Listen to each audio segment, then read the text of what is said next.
All right, here we are, March 2022, 2-year anniversary of the pandemic. We've made it. This is exciting. Hello and welcome everyone to our Kubernetes and Cloud Native meetups for the Eastern Canadian region and wherever you may be. My name is Julia. We're super excited to be here today. We have a great talk lined up, and yeah, we have a few announcements too. So welcome and enjoy the show. Please, if you have any questions, there's a Q&A in the chat section at the very top. There's the general, which please feel free to use and write some comments and share some information about yourself if you want. And then there's the Q&A. So if you have any questions for any of us and or for our speaker Alice, you can put them in there as well. So let's get started. Today, we're going to talk a little bit about what is new in the CNCF. We're also going to talk a little bit about what we're planning to do over the next few months. We will have, as I mentioned, Alice Gibbons from Microsoft talking about building distributed apps quicker with Dapper. So it's a cool tool that you'll be able to explore. So thank you, Alice, and thank you, Microsoft, for supporting us. And then there's going to be, as usual, our event survey at the end. So your hosts today are myself, Julia, Archie, and Jason. So we're all going to have different roles and kind of take turns speaking to you, but this is your crew for today. And as usual, we always give a shout out to the rest of our committee members who are always helping in the background and doing, supporting and trying to figure out, what talks to pick, how to do basically all the work that makes these events possible. So big shout out to them. We also, of course, would not be here without our wonderful sponsors. So we want to give them a special shout out and kudos for supporting us. It's not always easy, especially in virtual events and especially during these uncertain times. So thank you very much. Today, as I mentioned, we have a speaker from one of our sponsors from Microsoft. They've been really great in encouraging the community and the usage of open source tools. So thank you very much for all your help and support. So this is Alice. You'll meet her in a moment. She's a Cloud Native Global Black Belt, which is probably one of the coolest titles I've ever come across. I also want to be a black belt. So maybe one day, some kind of black belt somewhere. So welcome, Alice. It's really awesome to have you. We'll get to your talk in just a few minutes. So a few little housekeeping things that we're going to touch upon. As probably all of you or many of you know, how you can reach us. So we're on different social media platforms. Feel free to scan this Slack QR code if you'd like to join the Kubernetes Canada Slack workspace. We created our own workspace because there was a lot of noise in the main one. So you can ask questions there. There's lots of really smart, hands-on folks who are in that community. If you have any questions or want to know about events that we're either putting on or supporting or promoting, or if you're looking for work, we also have a careers channel in there, so please take a look.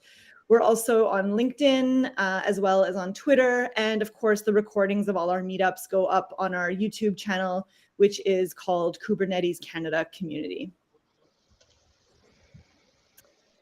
We are always looking for community talks, and we would really love to have people contribute information to our community and share what they're working on. Either it could be a tool, it could be a success or failure story, it could be something that you've tried and that you'd like to share with the community, something that you've learned.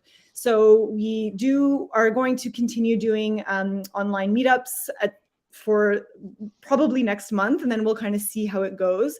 So if anyone would like to submit a talk, the links are here. So they seem really long, but it's quite straightforward. It's just papercall.io. And then for a virtual talk, it would be virtual CNCF-Eastern Canada. And then our goal is to hopefully at some point in the near future do in-person events. That's what we're aiming for. We need to make sure that we're doing that safely and in consideration of venue limitations and people's comfort levels. So I think that's something we will be evaluating over the next short period of time. But if you are located in one of these cities that we do meetups in, so Montreal, Ottawa, Toronto, Quebec City, Kitchener-Waterloo, and very soon in Halifax, please consider submitting a talk, because we need community folks to share their knowledge and their experiences. So we really rely on that to keep our meetups interesting and healthy. So please consider doing that and reach out to any of us on the committee if you have any questions about it. And Microsoft, as I mentioned, is helping provide this terrific content today. So thank you again. And here is some information. So I'll leave this up for, Archie will leave this up for a second, just in case anybody wants to scan this QR code. But basically, these are just resources to that will support what Alice will talk about. So if anybody wants to take a closer look at those, by all means, you're welcome to do that. And I can post this also in our Slack channel, so it's accessible after as well. And on that note, I will pass it to Mr. Archie himself. Thanks, Julia. Hi, everyone. It's been actually a long while since I was the host of the meetup, so I'm happy to be back. I was actually busy organizing Kubernetes office hours and other events, but I'm happy to be here, and I'm glad that the team behind was supporting me while I was absent. We're going to start with the CNCF updates and announcements. And unfortunately, today we want to start this CNCF update with the tragical events in Ukraine. And as part of our Canadian CNCF community, share words of support to Ukrainian people and condemn the occupation of Ukraine by Russian Federation. We were hoping to invite our community friend Igor Dvoretsky. He's my close friend, and he's a senior developer advocate working at CNCF. Igor was a person who helped us to start the first Canadian meetup in Montreal 5 years ago, actually, and he was our community friend. We were trying to invite him actually for this event, but Igor is Ukrainian and he lives in Lvov, Ukraine. And a few weeks ago, he became a member of Territorial Defense Forces of Ukraine. So he should have been here with us at the meetup and not hold a weapon or fight for his country. So we invited him to be our guest, but he kind of declined, and we asked him if we can do anything support from our side, and he shared several links to charity, Come Back Alive, and Fund of the National Bank to help fight the invasion, and also if our listeners prefer to donate to humanitarian relief effort to the International Committee of Red Cross, we also provided some links. You can also check with your company where you're working to see if they help Ukraine. For example, company I work for having a matching program to donate to Ukraine, which I already used to donate in support for the Ukrainian people. So you see the links here. You cannot click them, but we're going to share the slide with links at our community channel. And we are all want to help the Ukrainian people to go over this crisis together. The next slide. On the other news and announcement, we're all waiting for KubeCon, Cloud Native Con in Europe in May 17 in Valencia. I will be definitely looking forward to go there. The update already, the schedule has been posted. So if you want to look for the events to register and what the talks you want to go into, so you can already check it out and then plan your trip to Spain. Next slide. The next event, which is going to be closer to us, actually Detroit, Michigan, that I hope we all can go there in US. So this is planned to October 25th. So if you already have, started to talk to your managers and look for ways to get approval to go to Detroit, and you're hopefully going to see all of us, the organizers at the event. All right, we're going to the next, which is CNCF ecosystem updates. The next slide. And it's been actually a while since we talked about it because obviously there was Christmas break and other things. So the activities kind of slowed down on the side of the CNCF. And we already have like a huge number of projects in CF. As you know, we have Sandbox project, which is like entry-level initial idea for the CNCF project. And then we have incubation projects, one project gaining some maturity and more contributions. And then we have graduation level when the project reaches the kind of a chasm and becoming widely used or becoming standard de facto. So if you go to the next slide, we have some great news. So CNCF recently added Project Knative in incubation. So it's been like for me and for maybe some of our members, people who were really involved with the Knative community, it's a great news. Project Knative is a Kubernetes-based platform for building, deploying, and managing serverless and event-driven applications. It has been created by Google and has been developed in conjunction by companies like IBM, VMware, Red Hat, TriggerMesh. And now it's been donated to CNCF directly to incubation. The next slide. So this is like a high-level view. What is Knative is actually sitting on top of Kubernetes API. And it has two components, which is called Kubernetes serving and Knative serving and Knative eventing. Knative serving lets developers use less YAML to deploy applications fast on Kubernetes. It provides traffic-aware load balancing, and if container doesn't serve traffic, it can scale down to 0, which is not possible by Kubernetes, for example. And Knative eventing lets you build event-driven architectures and, for example, call different functions or different cloud services from your Kubernetes applications natively. For example, if you, let's say, using a Google Cloud here, there's services that are already using Knative APIs, such as Cloud Run, that lets you serve serverless containers without creating Kubernetes cluster.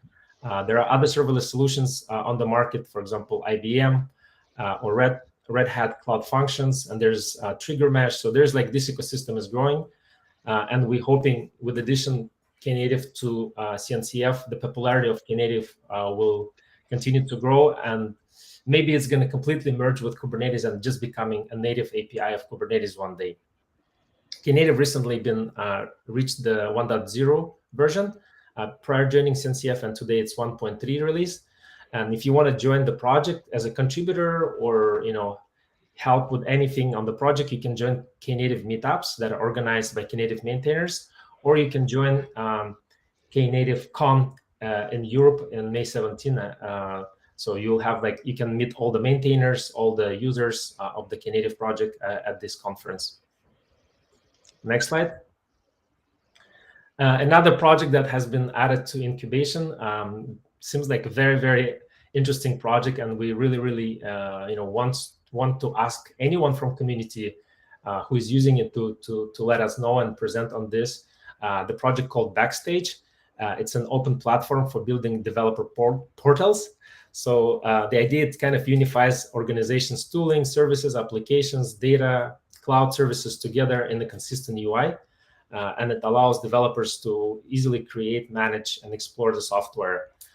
This project initially has been developed by Spotify, and now it's hosted by CNCF as an incubation project. I actually have a friend, CNCF ambassador, that works on the Backstage project, and he was planning to present at our meetup one day. So we're looking forward. But if there's any users from our community that actually using this in production, we can add your 10-minute story into this meetup so you can share what's your experience with the project. Next slide. All right, another interesting project that has been added to CNCF incubation is in the space of supply chain security. As you probably all know, supply chain security is one of the biggest challenges that facing the whole software ecosystem and organizations. And obviously Kubernetes is not exception, because Kubernetes is one of the most popular ways of running applications these days. So in CNCF, there's other initiatives in the sense of integrating different projects for security, and one of them is now Project In Toto.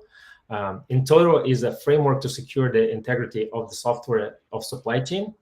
And the idea of Intoro is to capture what happened in the software supply chain and ensure that it happened according to the policy that your company created. So it's obviously a very complex ecosystem, and we're hoping that there will be, this year, there will be a lot of talks in the space of supply chain security. And if your company is using any of the tooling as well, please let us know, submit your talks, and we'll be happy to host you at the meetup.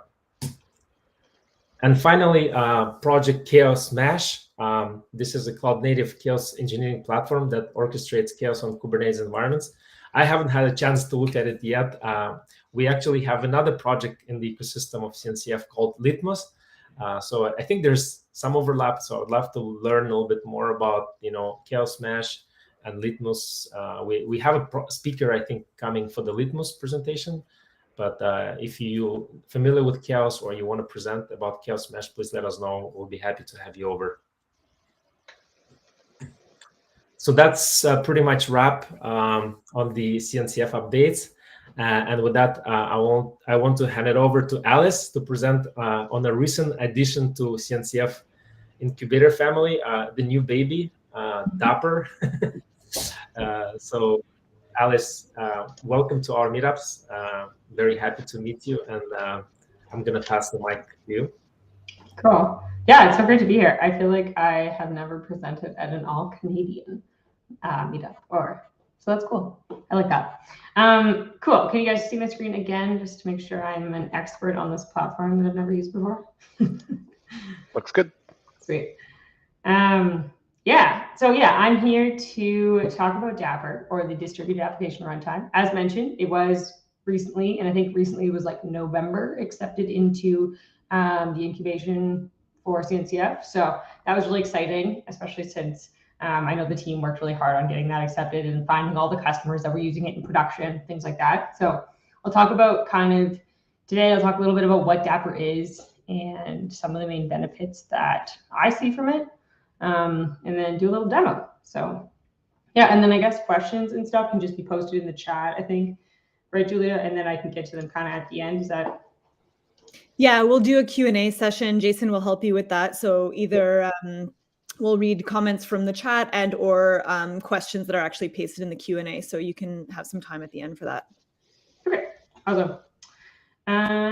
Yes, so let me just get my other screen up. All right, cool. So yeah, so if I can get PowerPoint working at the same time, I guess I can just click this one. Okay, let me just reshare.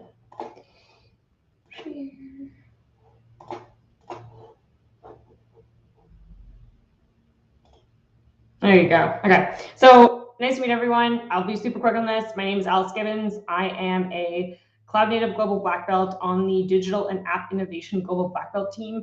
And if that's not like the longest title you've ever heard, I don't know. I haven't found any longer ones out there, so please let me know. It's just like a really fancy way of saying that the team that I work on gets to work with enterprise customers all over North America, pretty much anyone in the Americas time zones, on their, quote unquote, cloud native journey. So we get to kind of focus on all the buzzwords.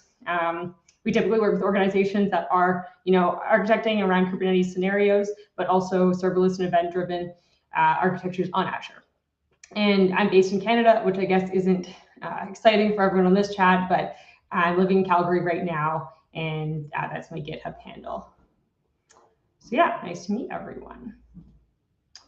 So, okay, really doesn't like when I'm trying to move PowerPoint. Like, I don't know. Maybe I'll move this. Come on. Maybe I'll move the PowerPoint over to this. Okay, this is better apparently.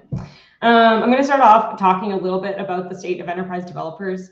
Dapper was born originally or internally at Microsoft, essentially out of the, the need for seeing where enterprise developers were at today and trying to help them out, honestly. So there's, a ton of people that are migrating from monolith apps to microservices for various reasons, right? Whether it's like hoping to get, scale out or additional density for their applications, or, maybe they're developing greenfield apps, and they want to kind of future-proof their application. But oftentimes those apps still have to talk to or integrate with legacy services. It's a super common business scenario we see all the time. And there has also been a huge trend towards serverless platforms and with simple, with managed cloud platforms kind of underneath your code and not having to deal with the infrastructure as much, focusing more on the code. And then finally, it is an increasingly polyglot world out there. We're even seeing enterprises start to work with languages like Rust and Go, which would have been like unheard of in the past. So that's kind of the state where they saw this was landing, and now they're like, hey, you know what? But at the same time, all of this is happening, but there are a limited set of tools and runtimes to build distributed apps. A lot of these tools that do exist today, they might be Kubernetes specific, but they might not work outside other infrastructure platforms, or they have maybe tightly controlled language support or feature sets. So if you think of like an actor pattern or something, if you were using like a Java actor or a .NET actor, you're going to get feature sets that are language specific and not necessarily work across different languages. And so that's kind of where Dapper was born. And again, this was a Microsoft started project, but has been since released to the CNCF, as mentioned. Its sort of definition, it's a portable event-driven runtime, and it makes it easy for developers to run resilient, stateless, and stateful applications. And then they really try and make that across multiple infrastructure platforms. So whether that be in the cloud, on-prem, or even at the edge. So there have been a few successful like IoT or edge scenarios, which is cool. You can see this is just a screenshot from the website if you head to dapr.io, but you can see there's a number of customers using this in production today. Some of these are Microsoft customers. There's nothing NDA about that, but like Bosch is a big one. Zeiss, I know they have really put a lot of their business critical applications across to utilize Dapper, as well as Alibaba Cloud, which is actually they're an interesting customer. They are more of a partner. They're a partner, not a customer, of Dapper, and they're on the steering committee. They have a really interesting blog about how they use Dapper to power some of their cloud services. And yeah, it's a really big, vibrant community. There's a Discord, really big Discord channel. If you go to their bi-weekly calls, community calls, they happen bi-weekly. They're really interesting. So yeah, it's kind of the open source project. And what were the goals here? So the goals were sort of to develop these best practices building blocks that allow developers to use some of these new technologies, but kind of play within these microservices best practices that exist. So, use some of these new design patterns, but play within a certain set of boundaries that allows you to still try out new technologies, but still use best practices. So it codifies these with these quote unquote building blocks, which we'll talk about in a second. It works across any language or framework. So there is gRPC and HTTP APIs, but you can also there are a number of SDKs that would be language specific as well. I won't drain this slide, but they are essentially extensible and pluggable components. So they're all open source, it's written in Go. And I've seen customers or people write their own Dapper component for interfacing with maybe a custom system for their application. And then, as mentioned, is community and vendor neutral. So there are Microsoft folks on the steering committee, but there are, multiple other folks from other companies. One of the creators, actually, he has since left Microsoft and he is starting his own startup, which is all based on or using Dapper, which is kind of exciting. What else do I want to say there? Yeah, that's pretty much it. So what are these microservice building blocks? There's sort of 8 of them when you're talking about them.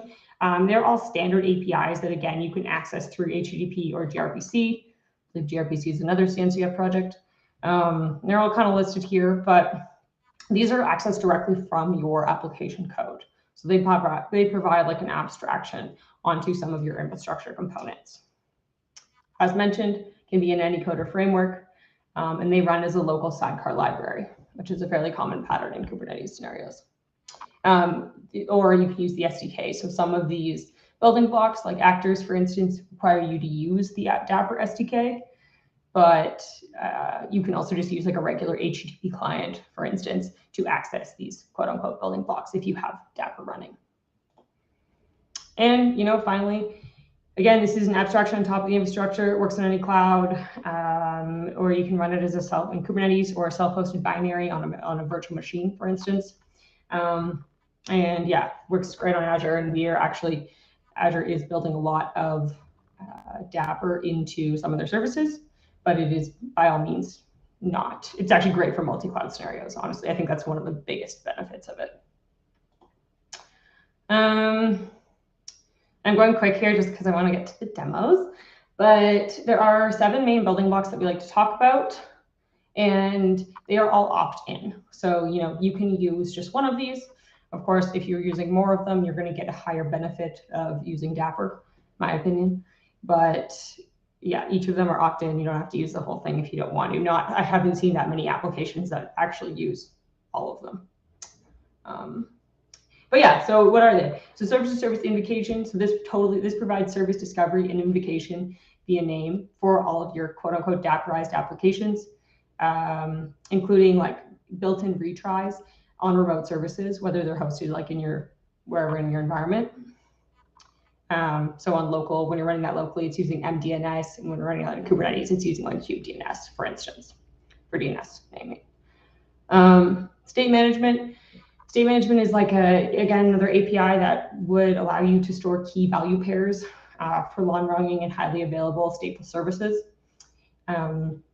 So like you can use like a Redis as a state store, for instance, whether that be in your cluster or provided managed Redis.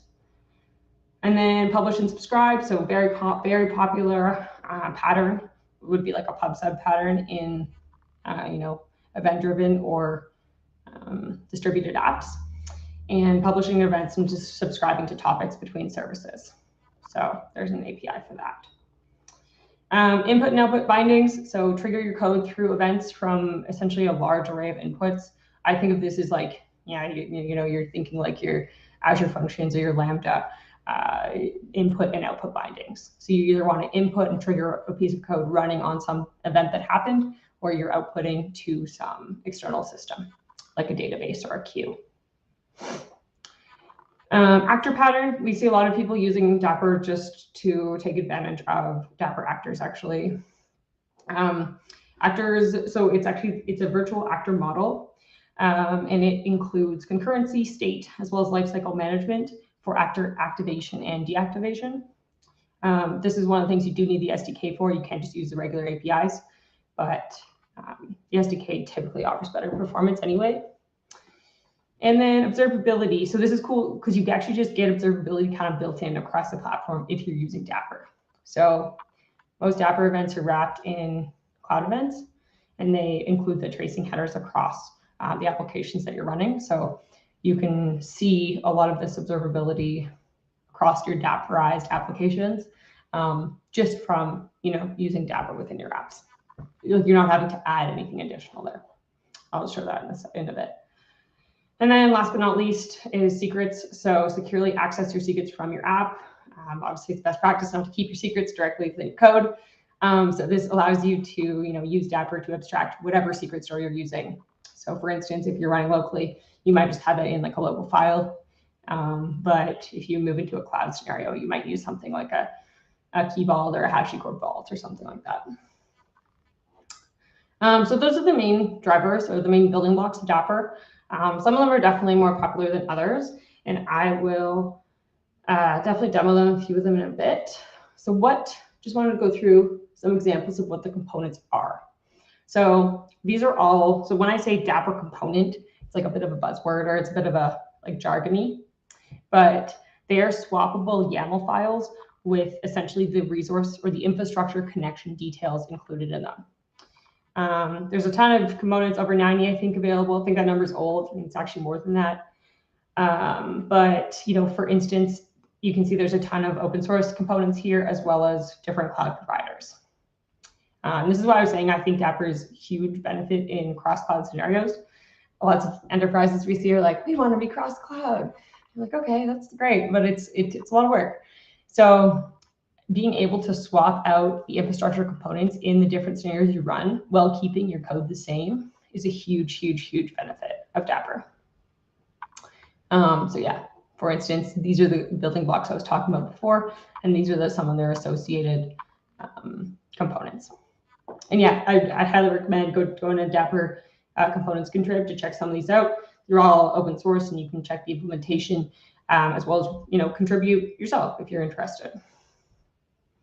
Yeah. Okay, so I'm going to get a little bit into my demo scenario so we can kind of see like how Dapr is working like in real life, because I think that's when it really clicks for people. It's like very easy to talk about APIs and abstractions, but I think I like. This is the architecture of the app that I'm going to be demoing. And this is specifically, I'm going to be talking about the publish and subscribe building block first. So publish and subscribe pattern, if you're not familiar with it, this allows microservices to communicate to each other using using topics and subscriptions. So for instance, the producer, and I think a lot of people probably know this, but bear with me. The producer sends messages to a topic without any knowledge of what consumers will receive them. And similarly, a consumer will subscribe to a topic and then receive its message without any knowledge of what sent it. So it's really good for decoupling application. It's a really popular design pattern. To enable additional routing and, I was talking about tracing headers, Dapr uses cloud events for the pub sub mechanisms. Yeah, so any application that you're sending to a Dapperized pub sub topic will be automatically wrapped in a cloud event. There is a feature that actually allows you to disable that if you really don't want cloud events, but by default it will be. Key few things here. Dapr always guarantees at least once delivery. You can do things like set a message TTL, these things would all be things you would have to write in code otherwise, right? But you can set a message TTL, so if the message is not, picked up from this pub sub queue or topic, then it'll die or be discarded. It's a bit intense. And then it's really good for design patterns such as like a competing consumers pattern. So say if you had, one application publishing on a topic and a bunch of different apps listening, if you had two instances of the same application, Dapr would ensure that was only sending it to one.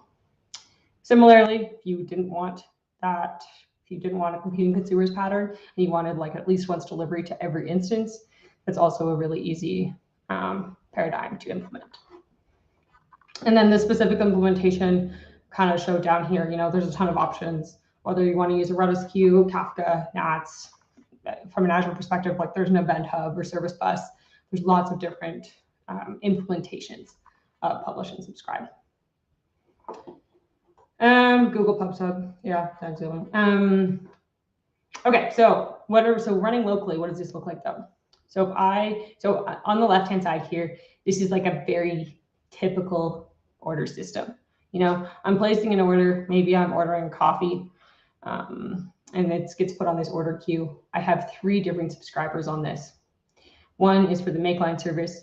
Makeline service is essentially a application that takes into account what is to be made, right? So it's like, hey, there's 10 copies to be made. It's on the Makeline.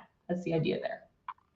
And the loyalty service would be a service or a microservice that is taking into account the loyalty points of a customer. So if, I'm a return customer at this coffee shop, I'm going to have lots of loyalty points.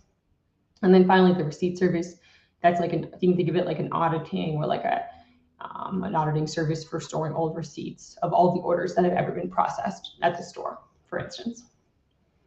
So yeah, and you can see, sorry, that these dark gray ones, I should have mentioned this before, are all of the actual applications, whereas these white boxes are the Dapr sidecars. And then of course, this is a pub sub topic of your choice. So yeah, I'm going to publish a single order on the order service, and then I'm going to have 3 different subscribers listening to it. Again, they don't know where that order server, that message came from, but they just know, hey, I'm listening on a topic that's actually called orders. So what does this look like running locally? So if I'm running Dapr and I have it initialized running locally, I'm going to do a post from my code that is going to just be on localhost. 3500 is an arbitrary port. I'll just keep it at that for now, where I have Dapr running. This v1.0 publish is like a Dapr route that they give you for their publish and subscribe building block. And then this dapr-workshop.pubsub is the name of my pubsub queue topic. And then orders is the topic that I'm publishing on. So I'm giving it, hey, this is my order body, and I'm publishing it onto my queue. From a listening or consuming perspective, I'm listening on the makeline service. This will just translate into another localhost call on the orders endpoint within my makeline service. So I have, in my code, the /orders route that corresponds to a method where I'm, in this case for makeline, I have some code logic in there that's writing these messages to the makeline, or these orders to the makeline. And similarly, for loyalty and for receipt, same thing happens. Thing to point out here, Dapr gets a little bit confusing running locally with ports. You do end up specifying a decent amount of ports when you get a decent amount of services running, because you have, the application itself as well as its sidecar, right? That you have to just take into account. So that's why you can see all these running on different ports. Anything else I want to say there? So I'm going to demo, actually wait. So what does this look like from so this pubsub component, or this pubsub mechanism, actually is specified in a YAML file as a component or a piece of YAML code. So you can see, again, as mentioned, I'm publishing a message from my app to my sidecar, and it goes to that pubsub queue, and it goes to the other, one of the consumer sidecars, let's say receipt service, this is its own sidecar, and then it goes to the receipt service. And then, on my receipt service, for instance, I would have to have that orders method written. And then this is kind of what it looks like from a YAML perspective. You can see this looks very similar to like a Kubernetes manifest, right? This will probably, it has, metadata. This is the thing I need to be most concerned about, because if you remember, this name corresponds to what I'm actually posting on within my code. And then everything else here is actually just specified by the component implementation within Dapr. So pubsub.redis is like the Redis component implementation of pubsub. In this case, these metadata fields would be specified by the implementation, but this would be like on, for instance, if you're running on Kubernetes, you would have you had Redis running as just like a Helm chart or something, like as a deployment. This would be what your host would be, and then say if you had a password that was associated to that. So that's how you specify it. And then I'm going to do a demo. Okay, that worked well. Of how this kind of works locally. So I think you should be able to see my VS Code. Yep, VS Code looks good. Sweet, and is it kind of big enough, hopefully? Maybe one size up, just to make sure everyone's good. All right, no worries. I have bad eyes, so I get it. Okay, so what am I doing here? So as mentioned, right, this is, close this for a sec. Go away. This is my Dapper component that I'm running locally. So what I'm doing is I'm running Redis just as a local container. And when you start Dapper, when you initialize Dapper on your local machine, it's going to spin up 3 different Docker containers. And I can show those. It's going to spin up 3 different Docker containers. There's going to be a Dapper placement container. There's a Dapper Zipkin container and a Dapper Redis container. These are, these 2 are optional. This is the main one that'll actually inject, it'll like keep track of all the sidecars you have running, and it's actually running the Dapper runtime, this Dapper_placement container. Zipkin and Redis are just defaults to get the Dapper, to get you up and running with Dapper quick. So like, this is literally just a plain old Redis from like Bitnami or something that's running on my Docker desktop. And I guess, quickly, one thing I should mention is when I started my Dapper locally, I just did like a Dapper init. So Dapper init is essentially, it will, once you install the runtime, or once you install the CLI, it will install the runtime on your machine in self-hosted mode. And that's how you'll get those 3 Docker containers started up. One thing I should mention is it doesn't need a Docker dependency. I think I mentioned this a little bit earlier. You can also run it on like something like just virtual machines with plain old as a binary, but by default it will expect Docker and spin up those 3 containers. Yeah, and there's a ton of there's a ton of options that you can run with this CLI. I'll go into some of these in a little bit, but this is to run your applications. You can check if MTLS is enabled, which we'll talk about in a little bit. There's a Dapper dashboard, which is a really good visualization tool if you're getting started with Dapper, trying to figure out what's running. Yeah, so Dapper CLI, there it is. So yeah, what I'm doing here is I have a bunch of services running. You can see this is an application that I think I'm posting on GitHub later, but it is a pretty basic order application like you saw in that architecture. And essentially, I'm going to be talking about the order service and the receipt generation service today. They are both plain old .NET Core applications. If you're not a .NET Core developer, that's okay. I'm actually not either. Used to be a Node.js developer, but things change, people change. So yeah, it's just a basic application. This is the publisher. There's 3 subscribers, one of them being the receipt generation service. In my code itself, won't go too into it, but I am using the Dapper SDK. Again, as mentioned, there's 2 kind of ways to go. You can use the SDK, or you can just use a plain old HTTP or gRPC client to make these calls to the Dapper API. But yeah, this SDK, it's super easy. It's a regular old .NET controller. I'm initializing the Dapper client in the constructor. And then it allows me to use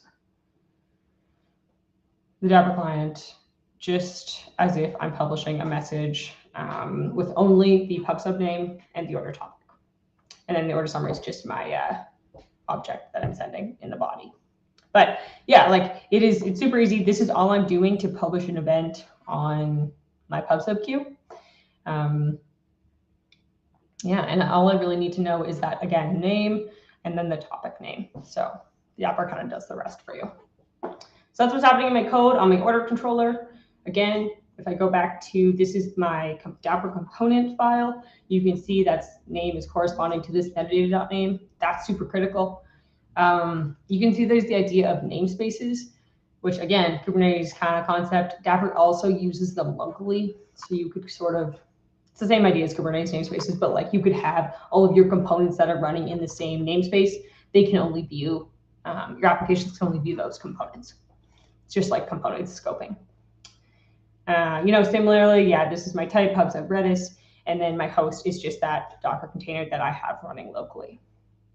Talk about some of those later, these other ones. So what I'm going to do is I'm going to do a Dapper run. So Dapper run is, let's see, the CLI command that's actually going to run that sidecar for me. So you can see there's a ton of different arguments within this. One of the main, most important one I would say is this app ID order service. So what that's doing is it's saying, hey, Dapper, I'm going to be running this app and I'm going to call it order service. So that's what you know it to be called.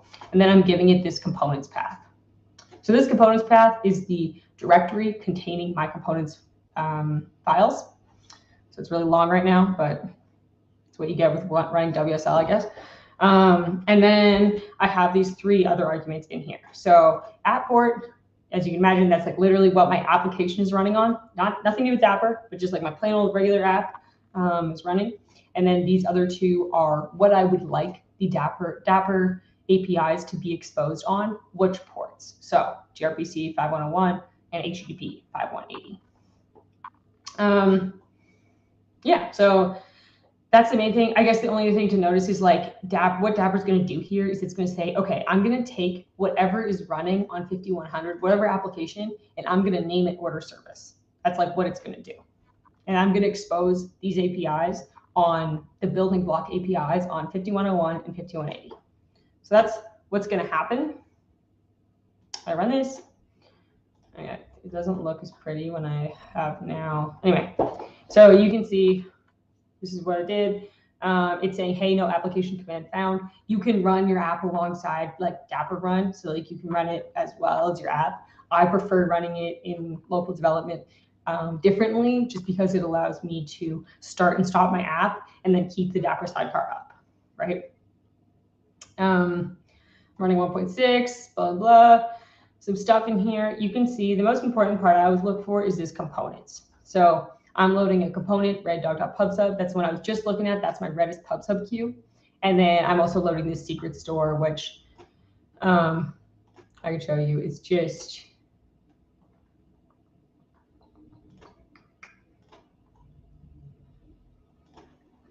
a secrets file, literally the secrets.json file, because like I'm doing local development. I'm not using external secret store. You can see very similar. This is a Dapper component. That component is named reddog.secretstore.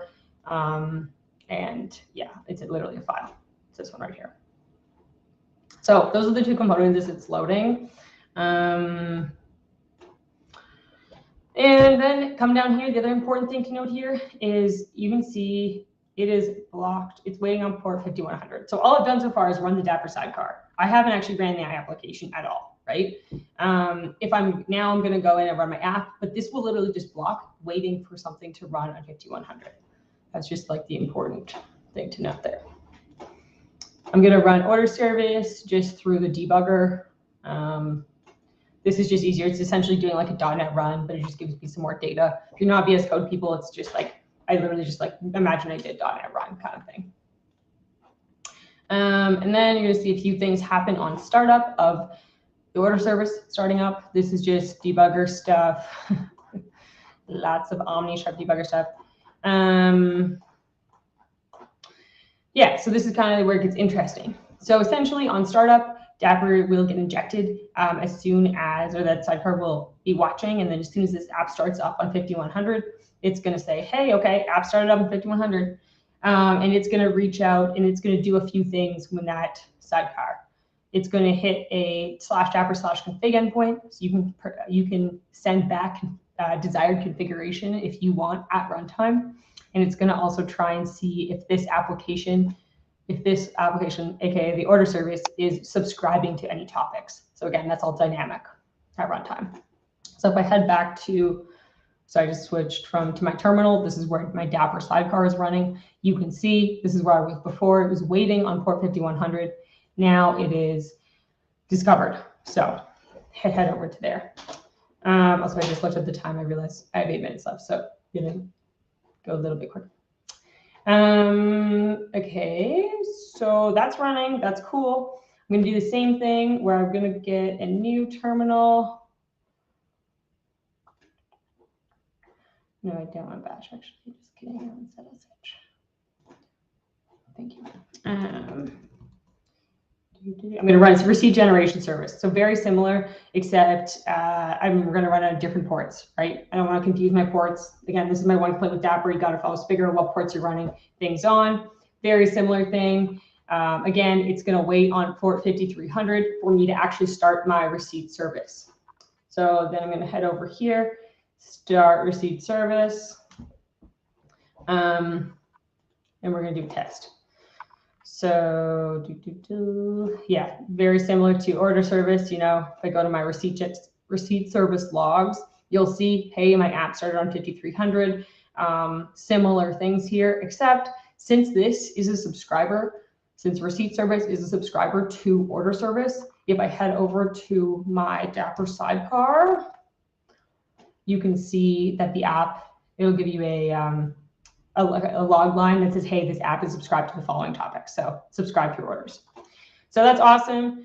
Now, if we do like a test, we're just like send a message through, make an order, if you will. I'm using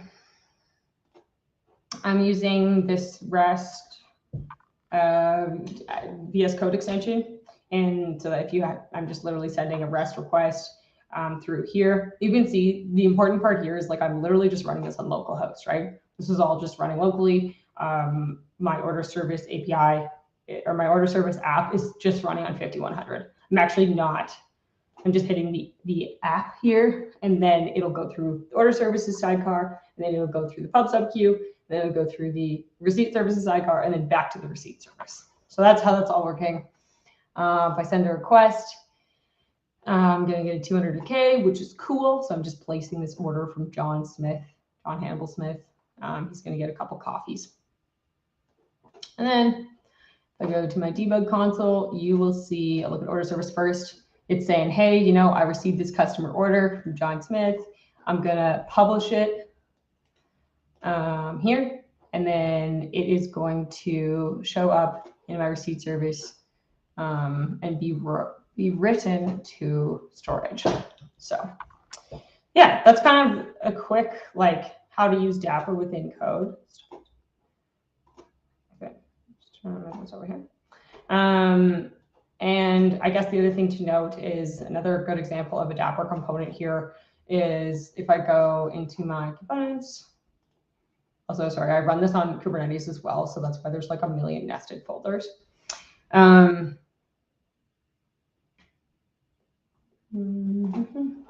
can see, again, this is using a state or a binding, an output binding component.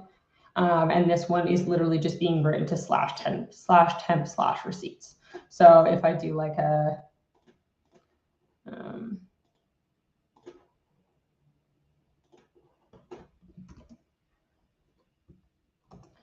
yeah, like you can see in my local WSL instance, I'm just writing these receipts into local storage.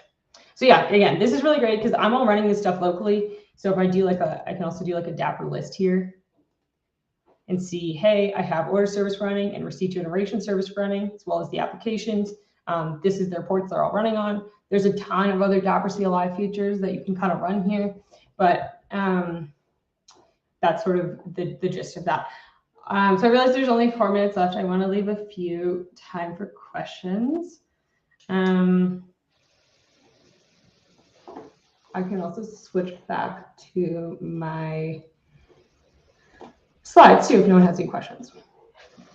Lucky for you, there are a good handful of questions. Great. Classic question for all speakers. Can we see this? Can we have the slides after? I think the answer is hopefully yes. Okay. Oh yeah, I just see these on here. So do you mean Dapr runtime is distributed all the way from central clouds to edge clouds? You can, yes, you can run it both on, I'm not sure what central clouds are, but you can run it both on the 3 main cloud providers as well as on the edge or on premises. Hopefully that answers your question, Mohammed. Let me know if it doesn't. What Dapr APIs do you see mostly used by end users today? Great question. Definitely PubSub, like the one I showed, as well as like observability is really handy. Like I wish I had more time because like literally you can just like view all of the tracing really easily. So that's one is like a built-in, which I think is really handy, as well as I would say probably secret stores, because secret stores, again, like it's really annoying to move from, you know, across clouds if you're using different secret stores, or it's annoying to move from your local dev environment to a cloud. But with Dapr, you know, you just have different Dapr components. Here's my local stuff here.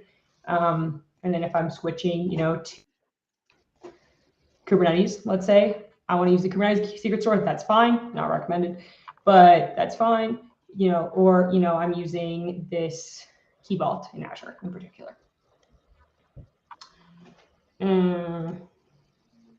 What kind of footprint does Dapr have? Oh, it's super tiny. Yes, you could definitely run Dapr on Raspberry Pis with 2 gigs memory. That has already been done, 100%. Made for edge scenarios. There's a Dapr -- when you initialize it, there's a -- slim option, and it'll remove its Docker dependency and it'll make it really small. Does Dapr use API or protocol? Yeah, okay, I see. You can deploy Dapr in a highly available mode within Kubernetes. That is super easy. And then there is a /health_z endpoint that you can use as like a health check. Hope that answers your question, Roy. Dapr has at least once delivery, but does it support a way to avoid duplicate messages? Yeah, good question. There's no duplicate message built in today. There is in a lot of the underlying service providers, like I know like Azure Service Bus has it built in for sure, like dupe detection.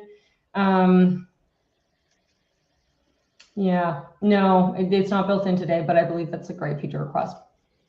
But it's hard because like, so you get the problem with Dapr is you get like a bit of a leaky abstraction at times, or you don't want to get a leaky abstraction because, you know, you have the Dapr pub/sub mechanism across, you know, a number of different providers, some of which have duplicate detection and some of which don't. But yeah. The sidecar approach is taking credit being recently various reasons. Yeah, totally. Good question, Roy. Yes, the sidecar approach has taken its, you know, I'd say lost some of its initial glam or whatever, but Dapr is really lightweight. So I actually had a slide that was comparing Dapr to service meshes because one of the like biggest, and I should have probably.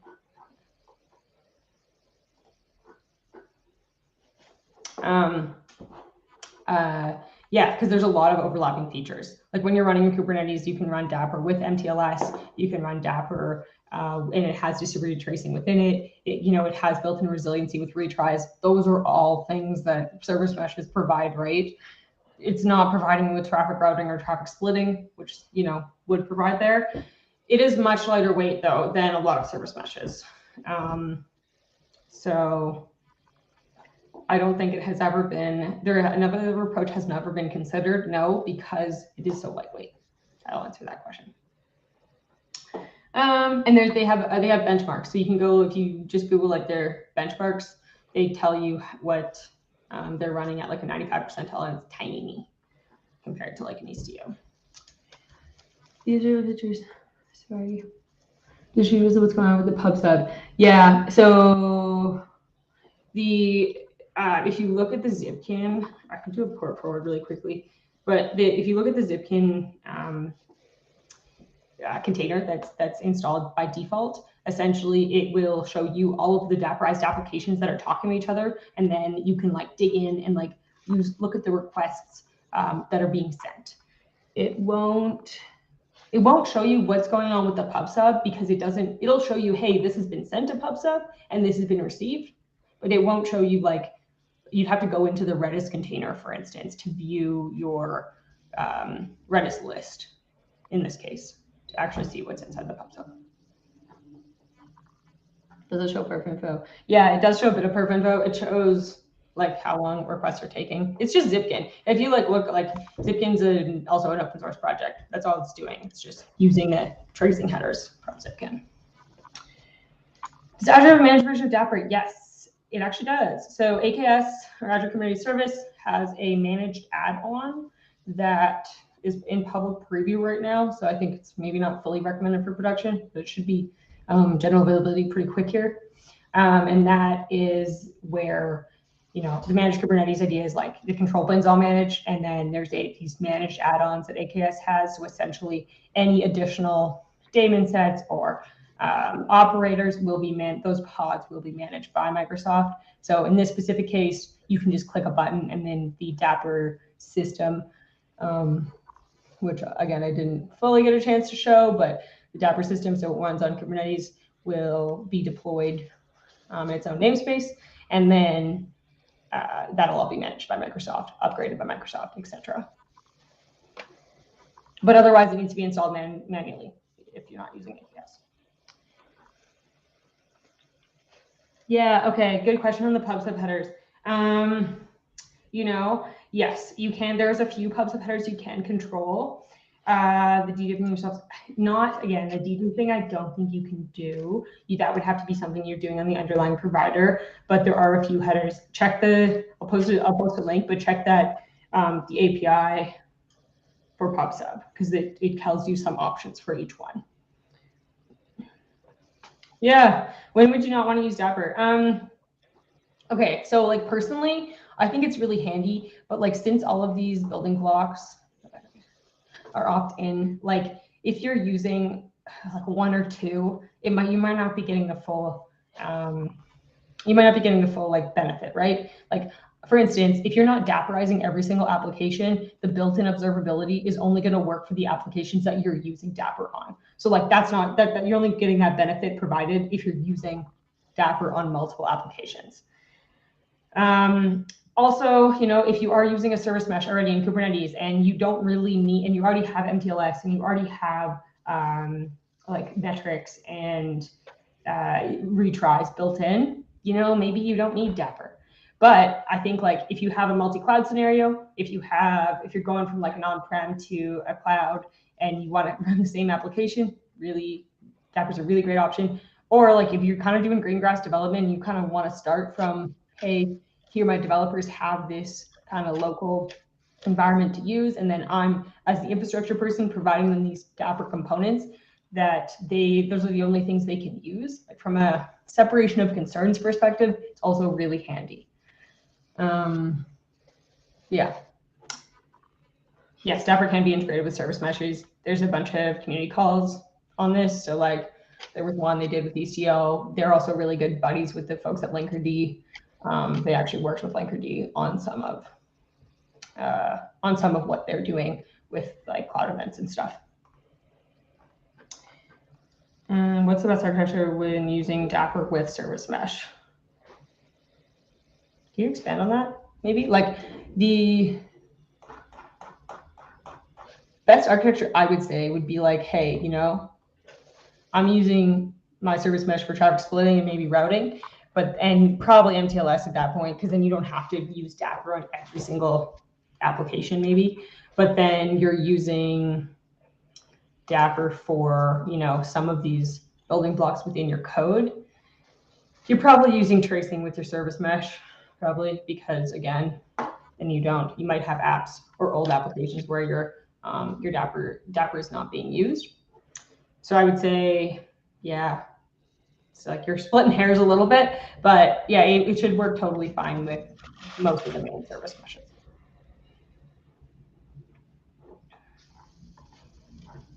All right. Good question round, lightning round, Alice. I know. Buddy over here. I'm just kidding. Awesome. Yeah, sorry that I know I was a bit quick. I wanted to go into a little bit more of the Kubernetes stuff, but there's only so much time.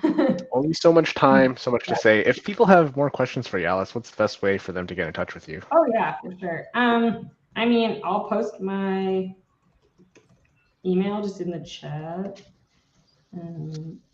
It's just literally alice.gibbons@microsoft.com. Cool. So if you have questions, shoot an email to Alice at our email. Mm-hmm. And then, sorry, I didn't mean to interrupt, Jason. The only other thing would be that Canada CNCF page. So all the demo I did today, and it also works on Kubernetes, works on AKS, or any Kubernetes cluster. It'll install automatically on AKS for you if you want. That is all available on aka.ms Canada CNCF. Thank you, Andrew. So you just go online, check the GitHub. Honestly, it's a very feature complete service, and it uses uses Dapper, uses Kada, it uses a ton of open source projects, and it also is really easy to deploy. So yeah. Right on. We'll share that link. Cool. All right. Before we wrap up, as usual, we have a survey link. I'm just going to post in chat. If folks could just hit up that survey link, gives you a chance to give Alice some feedback. We'll pass that along to you, Alice, and more importantly, it also has some questions around preferences and thoughts around returning to in-person meetups. I know we've had a lot of virtual meetings over Bevy and Zoom and everything over the past years. It would be nice to get back in person, but we want to consider everyone's preference. So please check out the survey, fill out those questions. It's really important for us as we plan the events in the future. Jason, maybe you can share the QR code, or yeah. We can just post the link to the. I posted the link in the chat. Let me find the slide for the QR code. I think the URL is wrong on the slide, but we'll just okay. Trust the chat, I think. Right. That's the way to go. But again, here we go. Thank you for a wonderful presentation, Alice. It's wonderful to learn about Dapper. I will be checking it out more myself. And for folks who want the content, again, there's a aka.ms link that we'll share, and then this recording itself is being uploaded to YouTube. So if you want to watch it again, revisit that amazing lightning round of questions, it's all there on YouTube. So thank you, everyone, for a wonderful March Kubernetes Eastern Canada CNCF Meetup. It's always wonderful to see everybody. And have a great one. Looking forward to the next one. Thanks for Looking having forward me. to see you, Alice, at our in-person meetups one day. Yeah, As a speaker or as a guest. Yeah, I'm in Calgary, but it's like, it's kind of close. Oh, okay. Maybe we can start Calgary CNCF. Yeah, Calgary's good too. Okay, nice to meet everyone. Thank you so much for having me. Thanks, everyone. Thank you.